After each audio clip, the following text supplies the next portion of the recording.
Before we close today's show, we'd like to take a moment to recognize the passing of one of our fellow firefighters.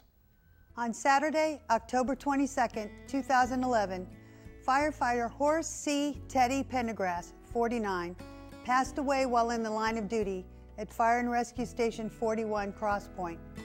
Firefighter Pendergrass served throughout Fairfax County during his career.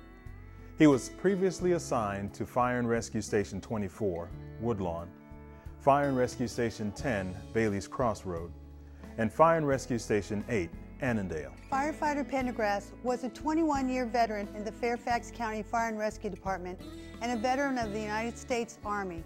He was a graduate of Elizabeth City State University and was inducted into the Elizabeth City State University Hall of Fame in 2009.